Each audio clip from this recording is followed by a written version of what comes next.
Good morning, Michelle Saxman here, and ready to share with you some time with Jesus Calling by Sarah Young on January the 10th. Well, one thing that's really important is that we make sure that we stay in his presence. And then I think because we have this human form and we understand banking and finance and making deposits and having reserves, that we're kind of given this as kind of an applicable tool, something to really envision. So every time we say, Jesus, I trust in you, that we've been invited to shed the ways of the old, be transformed, take on some new pathways, neuro pathways and physical pathways. But every time you affirm your trust, we're making a deposit. And it's kind of this exchange policy. The more we put in, the more we become empowered. And I will also say, the more peace we will begin to receive. So every time you affirm your trust, we're putting a coin in the treasury, and they're all stored up in his heart, accumulating, compounding interest, because those days will come. It is a guarantee when the storms come. In our human form, we're going to experience adversity. We live in a fallen, broken, fractured planet. But he also knows that we are not complete. We can try to put all the money in the bank account and think that brings us safety. But the truth is, our safety, our refuge, our strength come from our relationship with him. The first reading for today is Psalm chapter 33, verses 20 and 21. We wait and hope for the Lord. He is our help and our shield. In him our hearts rejoice, for we trust in his holy name.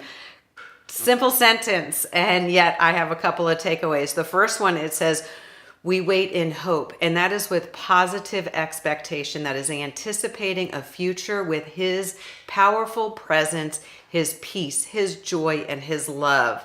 He is our help and he is our shield. Those are truths of the Bible.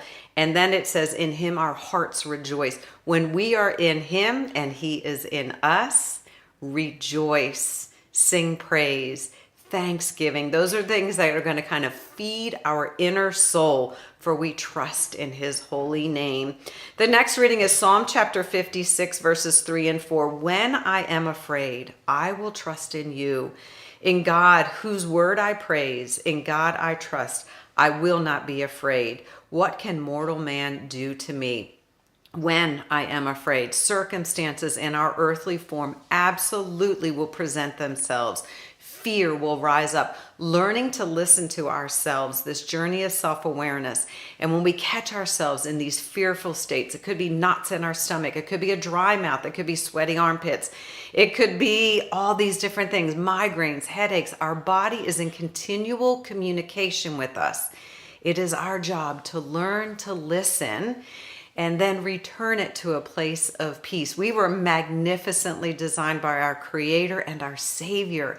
And so when we're in that fight or flight, when we're in that chase, when we're in that worry, stress, fear, doubt, take a couple of deep breaths, pull ourselves back into, this is the practice. This is building up those reserves and that trust muscle. And the final reading for today is Matthew chapter 6, verses 20 and 21. But store up for yourselves treasures in heaven, where moth and rust do not destroy, and where thieves do not break in and steal. For where your treasure is, there your heart will be also. Couple of things on this one. And one, again, is in the physical realm, the things that we can experience through our senses, see, hear, smell, touch, and taste. If we think that that is our strength and our refuge, it will be fleeting and unfulfilling. Store up for yourselves treasures in heaven.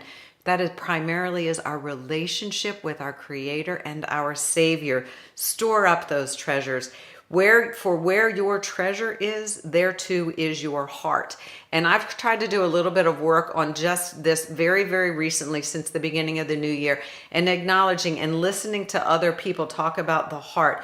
The heart is the seat of life, the seat of strength. And we are invited and reminded to make sure our heart is tethered, anchored into that of our Creator and our Savior. So when that is where our heart is, you guys, there is nothing man can do. There will be no fear for those who are in his presence. The seat of our life, the seat of our strength is tied directly to our source, our Creator and our Savior. Nothing can separate us from that. So y'all have a super blessed day. Stay connected to the vine, and I will talk to you soon. Bye-bye.